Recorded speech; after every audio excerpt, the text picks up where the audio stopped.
Welcome back to Major Antonio's presentation of The Mosquito Fleet by Bern Keating.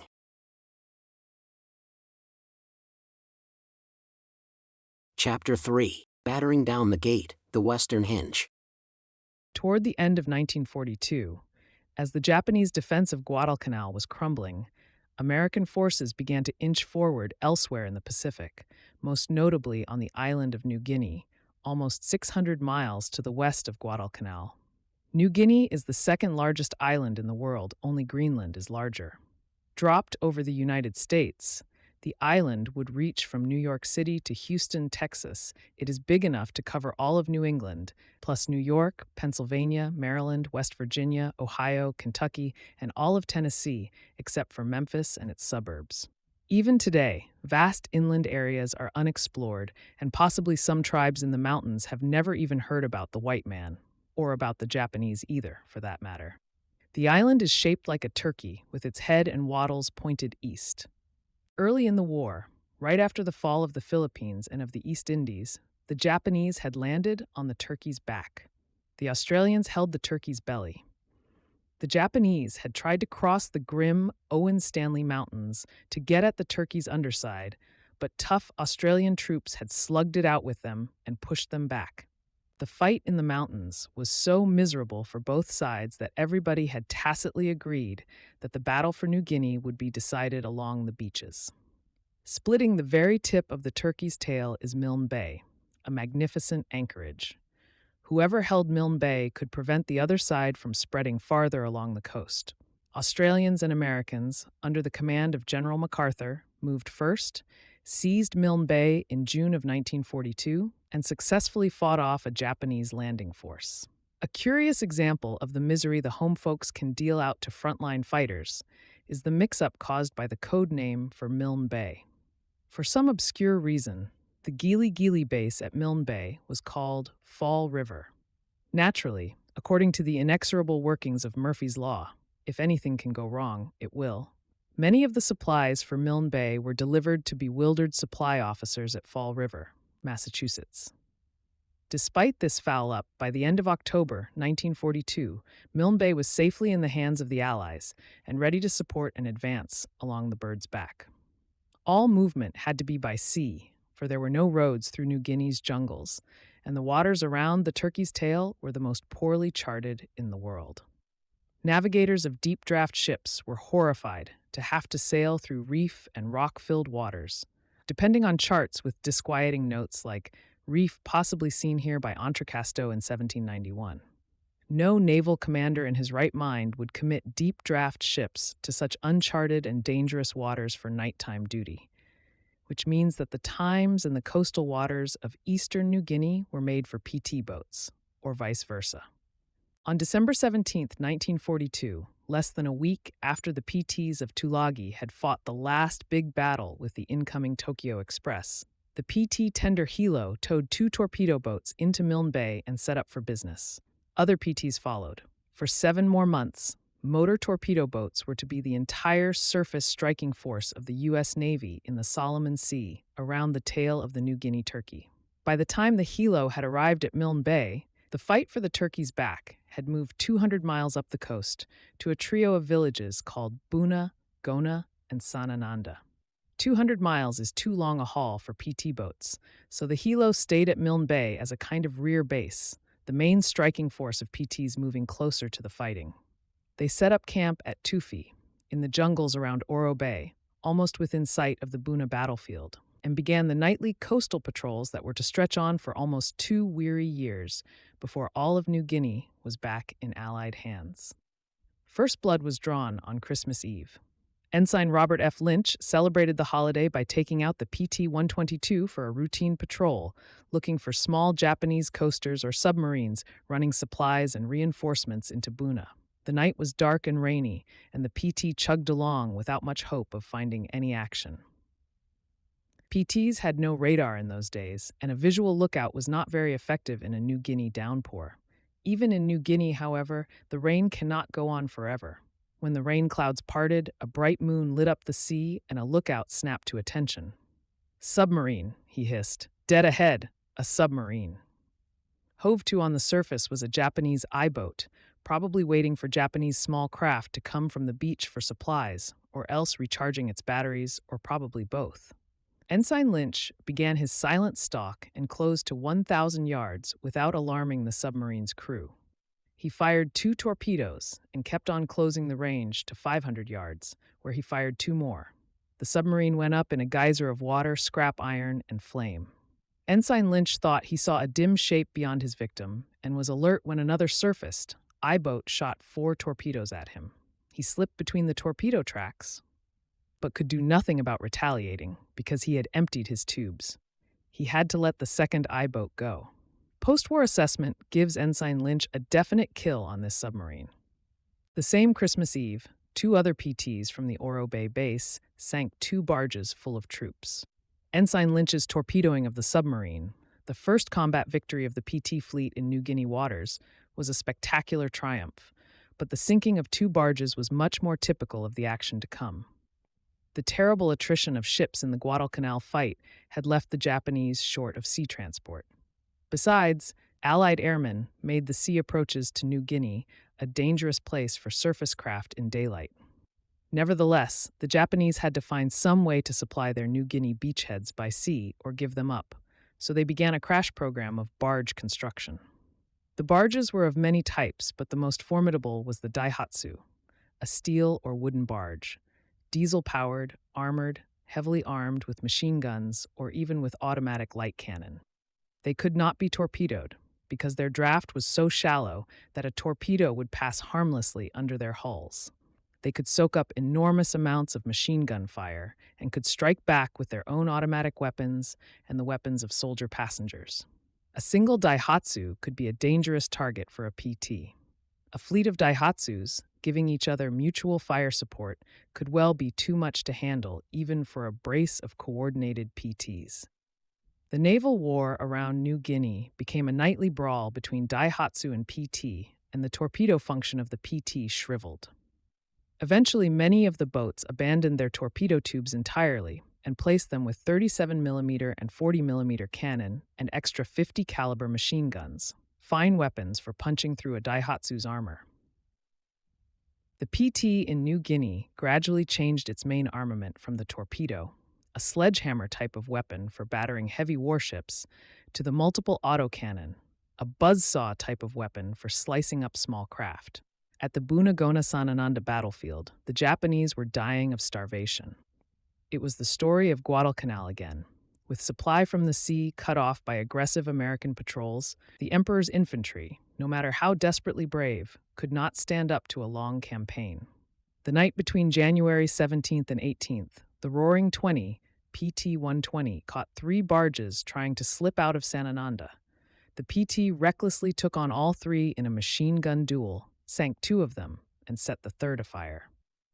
PT sailors were the first to know that the end had come for the Japanese ashore, because the barges were loaded with Japanese officers trying to slip away from their doomed men. Next day, Sanananda fell to the Australians. When both the base at Sanananda on the Turkey's tail and Guadalcanal fell to the Allies in the first months of 1943, the Japanese tried to slam an impenetrable gate across the path of the Allied advance. The eastern hinge of the gate was to be the mighty naval base and airfield complex at Rabaul, on the island of New Britain. The western hinge was planned for the place where the Turkey's tail joins the Turkey's back, an indentation of the New Guinea coastline called Huon Gulf. To build up the western hinge of the gate, the Japanese landed at the ports of Lai, Salamaua, and Finschhafen on the Huon Gulf.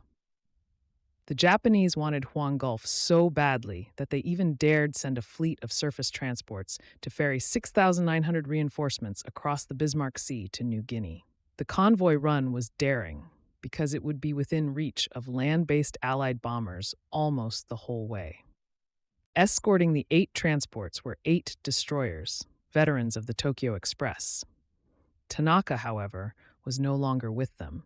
He had been relieved of his command for telling the high Navy brass in Tokyo some unpleasant truths. He spent the rest of the war on the beach as a penalty for speaking up about mistakes made at Guadalcanal.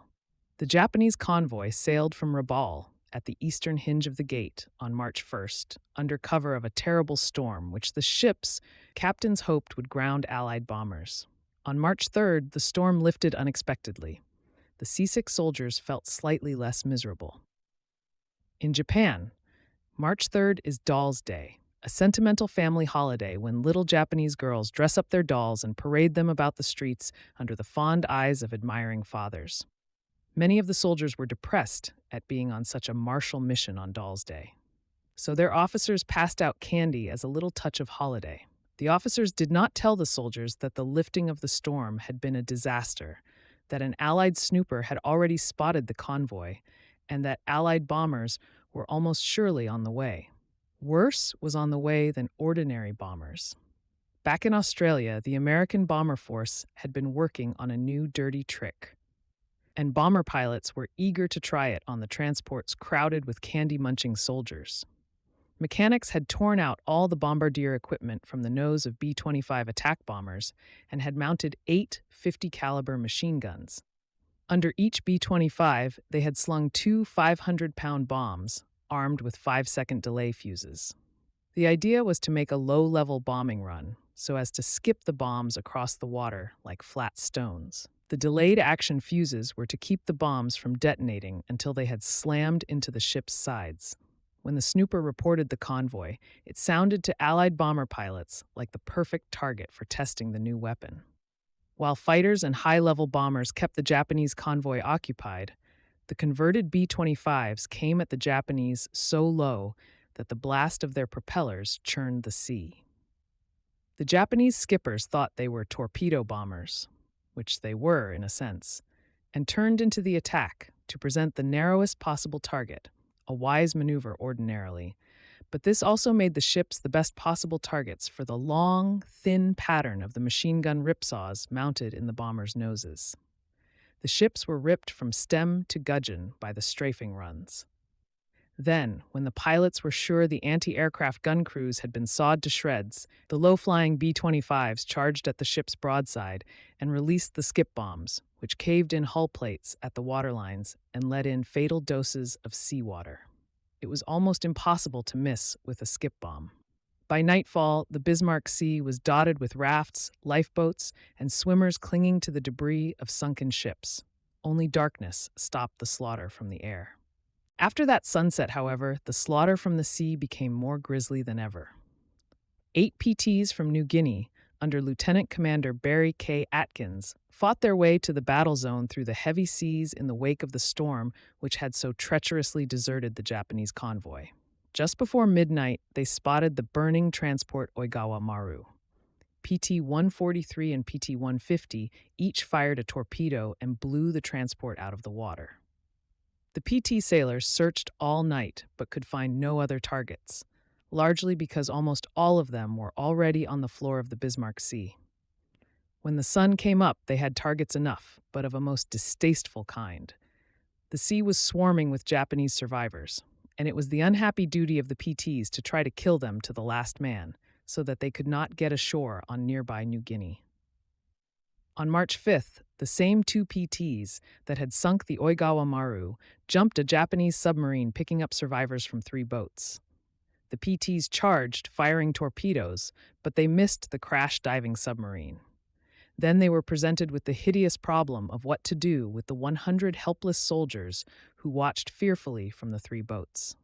The Japanese would not surrender, and they could not be allowed to escape. The 2 PTs turned on the machine guns and set about the grim butchery of the unhappy Japanese. When the execution was over, they sank the 3 blood-drenched boats with a shallow pattern of depth charges. Scout planes conned other PTs to lifeboats and rafts crammed with Japanese. More than 3,000 soldiers died, but so thick were the survivors that several hundred managed to swim ashore, despite the best vigilance of the small craft navy. The natives of New Guinea, who had long chafed against the Australian law forbidding headhunting, were unleashed by the authorities and had a field day tracking down the few Japanese who made it to the beach. 18 Japanese made an astonishing 400-mile voyage through PT-patrolled waters to a tiny island in the Trobriand group. They were captured by the crew of PT-114 in a pioneer landing party operation of the PT Fleet. The skip bombers of the American Air Force had sunk 4 destroyers and 8 transports, killed 3,000 Japanese soldiers and sailors, and shot down 30 planes. The Battle of the Bismarck Sea was a smashing blow to the Japanese, and they never again risked a surface transport near eastern New Guinea, except for a one-night run of 4 destroyers in a feeble and abortive attempt to set up a spur line of the Tokyo Express. The American Navy had an official torpedo boat doctrine, of course, and PT officers were well drilled in the proper manner of delivering torpedoes in combat before they left the States. But this night-prowling business against torpedo-proof barges called for new torpedo boat tactics. Lieutenants Junior Grade Skipper Dean in PT-114 and Francis H. McAdoo, Jr. in PT-129 tried the still hunt methods of Mississippi, where sportsmen hide themselves beside a known game trail and let the stag walk right up to his death. On the night between March 15th and 16th, the 2 PTs set up an ambush in a known barge rendezvous. They slipped into Mai Ama Bay, a tiny inlet on the Huon Gulf shoreline, which they suspected was a Japanese barge terminal, and there they cut their engines and waited. As usual, it was raining and visibility was virtually zero. The current persisted in setting the boats toward the Gulf, so the 114 dropped anchor. Lieutenant McAdoo found that he was too restless for a still hunt, so he oozed the 129 back into the Gulf on one engine to see if any barges were unloading south of the entrance to the bay. The PT sailors didn't know it, but 6 Japanese barges had arrived before them and were unloading all around in the darkness. 2 of the drifting barges, already unloaded and idling about the bay until time to form up for the return trip, bumped into the side of the 114. To the PT sailors, it was as though a clammy hand had touched them in a haunted house. They were galvanized. Silence and stealth were second nature to them, however, so they moved quietly to battle stations. The Japanese on the barges, happily assuming that the PT was another Japanese ship, chattered amiably among themselves. Machine gunners on the PT strained to depress their .50 caliber mounts, but the barges were too close.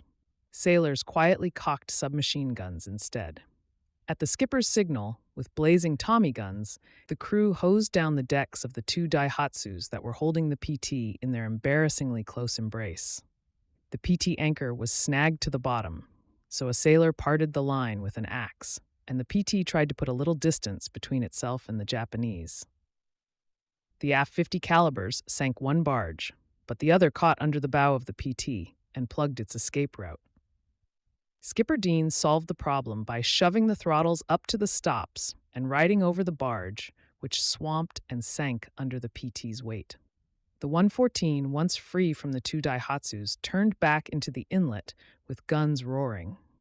The 129 came running, and the 2 PTs mopped up the rest of the 6-barge convoy. The Australian Army had taken on the job of throwing the Japanese out of the 3 Huon Gulf villages that formed the western hinge of the Japanese Gate. They were doing as well as could be expected with the nasty job of fighting in the filthy jungles of New Guinea, but they were having supply problems almost as serious as those of the blockaded Japanese.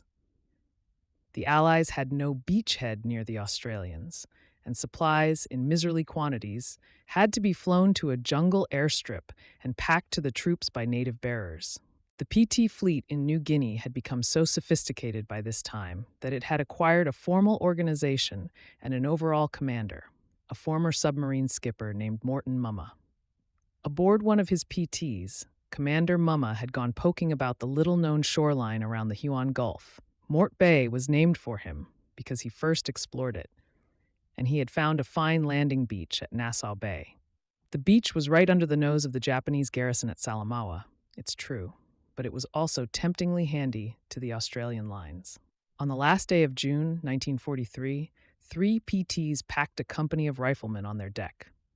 With 36 small Army landing boats, the PTs sortied into a foul sea, lashed by high winds and rain. Total naval escort for the amphibious armada was PT-168, which presumably was in better fighting trim than the others, because it carried no seasick passengers. PT-168 promptly lost its convoy in the storm. The Flying Shamrock, PT-142, missed the landing beach at Nassau Bay and did a countermarch. In the rain and darkness, the Shamrock beat the astronomical odds against such an accident by ramming the tiny PT-143 to the alarm of the miserable foot soldiers on both boats. The Army landing craft scattered in the storm, and the two PTs had to round them up and guide them to the beach, where several broached in the high surf and were abandoned. Short of landing craft to put their own sea-weary passengers ashore, the PTs had to carry them back to the staging area. Despite the less than 100% efficiency of the operation, the few American soldiers who had reached the beach threw the Japanese garrison into a panic. A lucky bomb hit had killed their able commander. And without his support, the 300 Japanese assigned to guard Nassau Bay broke and fled before the insignificant Allied invasion force. Puny as they were, the landings at Nassau Bay threw the Japanese high command into a flap. They saw clearly, possibly even more clearly than the Allies, that the Nassau Bay beachhead was going to unhinge the whole Japanese gate across the Allied path. The landings also paid an unexpected bonus far to the east, where American soldiers were landing on Rendova Island as part of the island-hopping advance up the central Solomons toward the eastern hinge of the Japanese gate. The Japanese at Rabaul were so alarmed by the minuscule PT operation at Nassau Bay that they jammed their own radio circuits with alarms and outcries. The Japanese at Rendova couldn't get anybody to listen to their anguished cries for help, and the American troops went ashore with almost no air opposition. Ashore on Huon Gulf, the Australians still had the uncomfortable job of convincing the stubborn Japanese foot soldiers that they were doomed, and previously the only way to convince them had been to kill them by bullets or starvation. The PTs tightened the blockade by night. Just before the end at Finschhafen, when the Japanese were getting ready to give up the Huon Gulf, barge traffic increased. It was the same story as the earlier abandonment of Buna, Gona, and Sanananda. The Japanese were slipping out by night. On the night between August 28th and 29th, two PTs patrolled off Finschhafen. Ensign Herbert P. Knight was skipper of the 152. Lieutenant Junior Grade John L. Carey was skipper of the Flying Shamrock, PT-142. Riding the Shamrock, in command of the operation, was a most distinguished PT sailor, Lieutenant John Bulkley, rescuer of MacArthur, back from his tour in the United States as the #1 naval hero of the Philippines campaign. Lookouts spotted 3 barges, and one went down under the first attack by the 2 PT boats, but the other 2 were still afloat after the 3rd firing run. Ensign Knight dropped depth charges alongside, but the barges rode out the blast and were still afloat when the geysers of seawater settled. Lieutenant Carey made a depth charge run and blew one of the barges apart, but the other still survived. Aboard the Shamrock, Bulkley decided to finish the job in the old-fashioned way, by hand.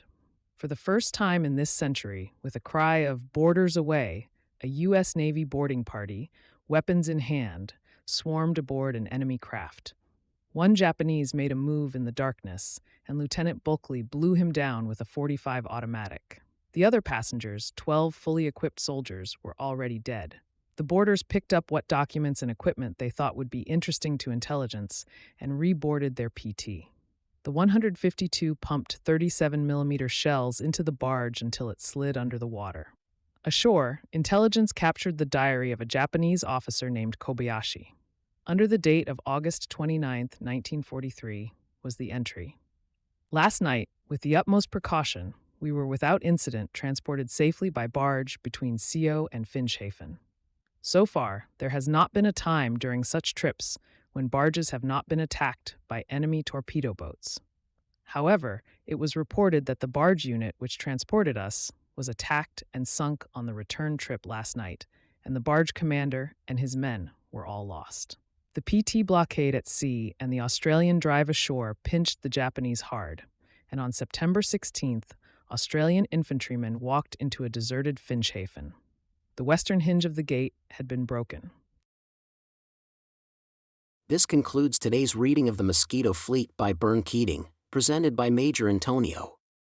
Join us also next week for the subsequent chapter, or download the entire audiobook from our webshop at antonio.net. Thank you for listening, and so long.